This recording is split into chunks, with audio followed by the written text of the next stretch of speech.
Hello! So I thought I would just go ahead and film a favorites video today because I've been kind of itching for a new creative path in my life, and there's just a lot of things that I love, and I know I've talked the ears off of people that I love in my life with the things that I love, so I thought maybe a new avenue to channel just this love that I have for different things. So I'm going to start with TV favorites because I don't have them to physically show you, so I just thought I'd get them out of the way.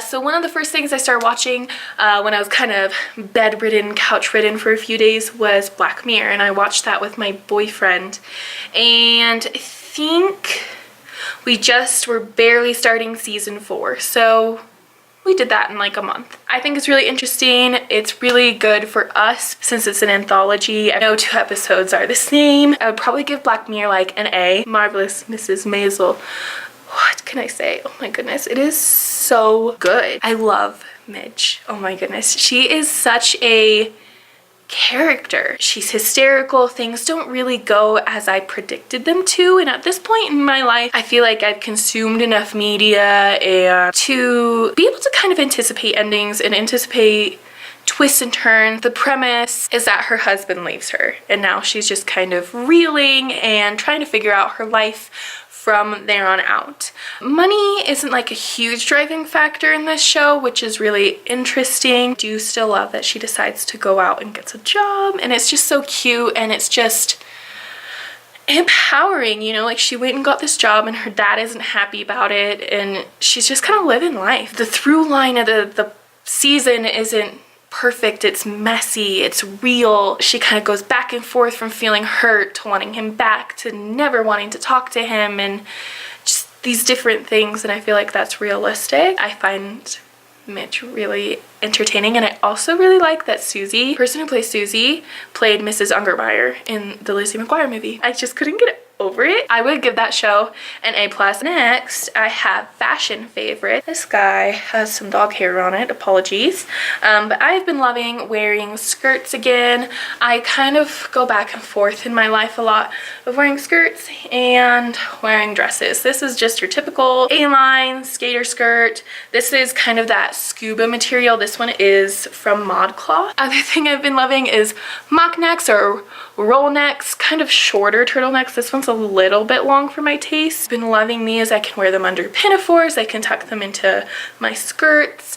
I have a lot of just plain ones, and then I have a striped one, and I kind of prefer that. It's really just simple. My last fashion favorite is going to be slide-on tennis shoes. For a long time I wore ballet flats, and I think they just killed my feet, honestly. So these have been a little bit better. There's more support. They support your ankle a little bit better, and I have an all black pair. I had a white and black polka dotted pair.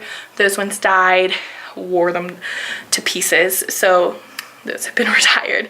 So now I have these 2, and I'm pretty content. Next, I have some beauty favorite dry shampoo. This is a powdered dry shampoo. This is what it looks like. I get it off of Amazon, and it's just dry. It has like a salt shaker applicator, so you can just kind of part your hair. I usually do it with my pinky, and I just flip over my hair, and I will tap some in and rub it. It's a little bit open right now. That's interesting. And then you can just kind of rub it in and it'll absorb, and I like to put this in before bed, let it do its magic overnight, and then if there's anything left I can brush it out, and it works really well even though I have dark hair. So do recommend this. A really random favorite, this is Always Cheeky by Gilly Hicks, which is the sister brand to Hollister. I hadn't been in a Hollister for I can't tell you how long, but I went in on Black Friday with my little sister, and this perfume was on sale for $20, and I was kind of looking for a new scent, and I just love it. It's very floral and very sweet, but it doesn't smell young. Really like this. Probably wouldn't recommend buying it at full retail price. I don't know that I feel like this is worth like $44, but I do think it's worth $20, if that makes sense. My next favorite is this Morphe brush set that I actually got for Christmas from my parents. If you're really looking for some new brushes, This is amazing. I actually love the case, how it kind of like closes instead of having to like put a top onto it and kind of ruining your brushes. I really like the foundation brush that comes in it, which is the M439 brush. It is like a stippling brush. It's really dense, but it's rounded, so there's not straight edges on it. I have never used a powder brush this large. Like, it is so big. And this is their E41 or 41. I really like this contour brush, the E47. It's a little bit slightly angled there, if you see, and it's really thin and it's densely packed, and you can really kind of start your line really good there. Another favorite that I have is going to be my Goof Proof Brow Pencil by Benefit. It has that spoolie on the side. I'm usually wear this and it's in number 3. I like that it rolls up. I like that it's thinner on one side. I kind of like when you roll it down, it like kind of jumps back in. I don't know. I never really filled in my eyebrows. I had bangs, so I never really did my eyebrows because I didn't need to. This is the one recommended to me. I do really like it. Another thing that's a game changer for me is Babe Lash, which is a lash serum. I've used this a few times and it's kind of hard because you do have to keep up with it a little bit. Once you get it to a point where you feel like you're happy, you can stop applying it like every night, but it's expensive. It really is. So I will buy this when I have extra money, and sometimes I still don't because who wants to spend like 40 bucks on this? My lashes were looking pitiful. I gave this baby a go. I'm starting to see results now, and I've been using it for about a month. They usually say between 4 to 6 weeks you'll really all of a sudden kind of notice it. One of my other favorites is the Too Faced Natural Matte palette. I got this from my boyfriend's parents for Christmas, and I love it. It is just nude shades. They're all matte. I really, really love this. I didn't have a easy palette to go for that was just mattes, and I can't say anything bad about it. It's all good. I read 2 books in January, Undivided and Our Dark Duet. These are both the last in the series. I recommend both of these books' entire series. I finished this one first, Undivided. This book came out a while ago, like a few years a while ago. The premise of the first book, if you aren't aware, is that people were fighting over abortion. The conclusion that they came to was that between the ages of 13 and 18, your parents could choose to have you unwound. They could harvest your body parts, keeping you alive, and then they could be used as transplants. This book was a beautiful ending to the series. I cried. I knew I was going to cry. Everything that he put in these series makes sense.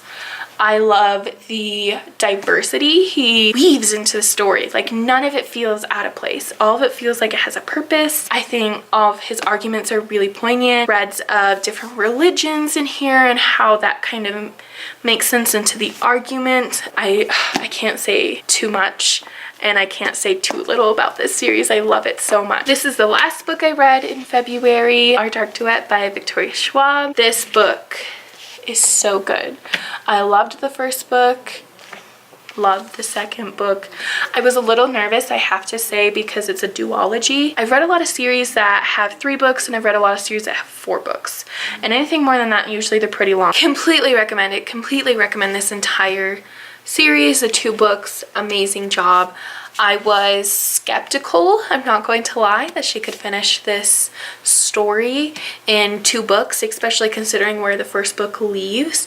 I was like, okay, so what is going to be this final feeling for this story? And she definitely manages to do it. There's not a lot of filler. It's packed. This is the type of book that will give you a book hangover. So is the Unwind series, because it's emotional, the stakes are high, it's very life or death. There's a lot going on, and there's this train of thought in this book in particular, good and bad, right and wrong, and morality. One of the characters really kind of sees things as black and white, right or wrong, but because of things that happen in the first book and in the second book, and as he continues on, he realizes that life is a lot of gray. And it's just really thought-provoking, because I think everybody can relate to that. I think everybody has moments that they regret, or maybe they weren't always in the right, or opinions and beliefs that they held in the past that now they've grown up and maybe they don't believe that anymore. The characters are really, really interesting. I love Ilsa. I love August. I love Kate Harker. She's such an unapologetic badass. Like, she's angry, she's annoyed, and she's not sorry. She doesn't make any excuses for being shut off and for having trauma and being who she is because of the events in her life that have led her to be how she is. She doesn't apologize for it. My last favorite is my guitar. I have been taking guitar lessons for 5 weeks now, and I can play 5 chords. Pretty cool. Something I've wanted to do for a long time. I've had this guitar for over 6 years, and I'm so happy that I've been getting to play it. It's so beautiful. So it really deserved some good love, and it's been inspiring and a different creative outlet for me that I've really appreciated. Those are my favorites this month. I will see ya in the next video. Thanks. Bye.